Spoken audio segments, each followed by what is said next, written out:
Pushpa 2 cinema effect వల్ల ఇప్పుడు వచ్చిన ప్రతి ఒక్క సినిమా కూడా పోలీసుల వలయంలో చిక్కినట్టు అయిపోయిందనే విధంగా అందరూ కూడా మాట్లాడుకుంటున్నారు.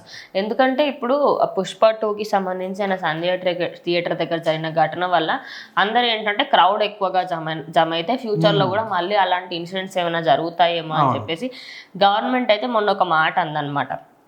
ఇప్పటి నుంచి ఏదైనా మీరే చూసుకోండి, మీ బాడీ గార్డ్లను మీరు తెచ్చుకోండి, గవర్నమెంట్కి ఏమీ సంబంధం ఉండదు అని. కానీ నిన్న మాత్రం గేమ్ చేంజర్ ట్రైలర్ లాంచ్ అయింది ఏఎంబి మాల్లో. అక్కడ చూసుకుంటే ఇదంతా మనకి మాల్లో అందరికీ తెలిసిందే. ఇదే మాల్లో చాలా ట్రైలర్ ఈవెంట్స్ జరుగుతాయి. నిజానికి రిలీజ్ ఈవెంట్స్ అన్నీ కూడా అక్కడ జరుగుతూ ఉంటాయి. చాలా మటుకు హీరోస్ అందరూ వచ్చి చూసిపోతూ ఉంటారు. అక్కడ మంచి రిస్ట్రిక్టెడ్ అని ఉంటుంది. ఓన్లీ టికెట్ ఉన్న వాళ్ళని పైకి పంపిస్తుంటారు ముందు నుంచి అయినా. ఏదైనా ట్రైలర్ లాంచ్ అటువంటివి ఉన్నాయి అనుకోండి, డైరెక్ట్ పైకి పంపించేసారు. టికెట్ పెద్దగా చూడరు అనమాట. ఓకే ఫ్యాన్సే కదా వెళ్తారు పైకి, మళ్ళీ హిందీకి వచ్చేసరికి అయిపోయిన వెంటనే. కానీ ఈ రోజు మాత్రం ఫ్యాన్స్ లేదు. నిజానికి చాలా మంది ఎవరైతే నిజంగా మీడియా వాళ్ళు ఉన్నా కూడా మీ దగ్గర టికెట్ ఉంటేనే పైకి లేకపోతే ఇక్కడే ఉండండి అని చెప్పేసి చాలా తక్కువ మంది మీడియా వాళ్ళని పంపించారు. అదే కాకుండా ఫ్యాన్స్ కూడా ఏదో 10ల సంఖ్యలో మాత్రం ఉన్నారు. మనం చూసాం నిన్న ట్రైలర్ లాంచ్లో కొన్ని వీడియోస్ వచ్చాయి.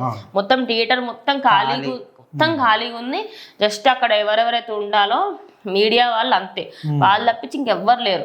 మొత్తంగా చూసుకుంటే రామ్ చరణ్కి సంబంధించి గేమ్ చేంజర్ పైన ఒక విధంగా ఎఫెక్ట్ పడిందని అనుకోవచ్చు. ఇప్పుడు మనం ఏదైనా ఒక సినిమాని ఎట్లా గుర్తుపెట్టుకుంటాం, అరే ఒక దగ్గర ఈవెంట్ పెట్టాడురా వీళ్ళు మంది వచ్చారు అని చెప్పి గుర్తుపెట్టుకున్నాం. అంతేందుకు మనం అక్కడ కొచ్చిలో అనుకుంటా పుష్ప 2 ఈవెంట్ జరిగింది, అక్కడ ఎంత మంది వచ్చారని ఎన్ని రోజులు మాట్లాడుకున్నారు.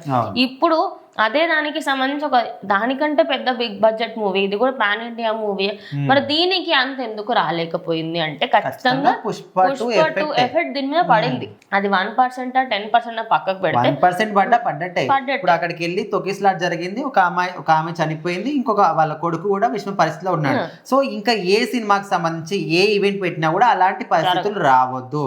వేరే జరిగితే అది ఖచ్చితంగా సినిమా మీద ఎఫెక్ట్ పడుతుంది, మళ్ళీ అలాంటి సిచ్యువేషన్స్ వస్తాయి, పోలీస్ గవర్నమెంట్ మీద కూడా ఎఫెక్ట్ పడుతుంది, అన్ని రకాలుగా అందరికి కూడా ఎఫెక్ట్ పడుతుంది. సో అందుకోసం నిన్న అక్కడ జరిగినప్పుడు కూడా ఓన్లీ కానిస్టేబుల్ అని సెక్యూరిటీ పెట్టారంటే కాదు, అక్కడ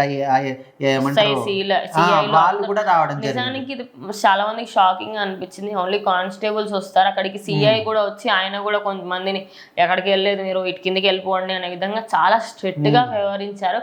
నిజానికి ఇది ఫ్యూచర్ లో వచ్చే మూవీస్ అన్నిటికీ కొద్ది రోజుల పాటు ఖచ్చితంగా ఒక బ్యాడ్ న్యూస్ అని అనుకోవచ్చు. నిజానికి గేమ్ చేంజర్ కి డాకు మహారాజ్కి అంత హైప్ లేదు. ఐ మీన్ లైక్ ప్రమోషన్స్ పరంగా కానివ్వండి దేని పరంగా అంత హైప్ లేదు. సంక్రాంతికి వస్తున్నాం, దాన్ని చేయగలంత దాన్ని చేసుకుంటున్నారు. కానీ 2 సినిమాలకు అంత లేదు కాబట్టి వీళ్ళు ఇంకొంచెం ఎక్కువగా చేయడానికి ప్రయత్నిస్తున్న సమయంలో ఇలా పోలీసులు అడ్డుపడడం అనేది కరెక్ట్ కాదు అని చాలా మంది అయితే ఫీల్ అవుతాం. చూద్దాం మరి. గవర్నమెంట్ విషయంలో తప్పు కాకపోవచ్చు కానీ ఇంకా వాళ్ళు ఆలోచిస్తున్న విధానం ప్రకారం చూసుకుంటే కరెక్ట్ అనుకోవచ్చు. ఎంత చిన్న ఈవెంట్ చేసినా కూడా దాన్ని ఖచ్చితంగా ఇప్పుడు అయితే పోలీసుల ఆధ్వర్యంలో చేయాలనే విధంగా వాళ్ళైతే అనుకుంటున్నారు. చూద్దాం మరి ఇంకా ముందు ఏం జరుగుతుందని.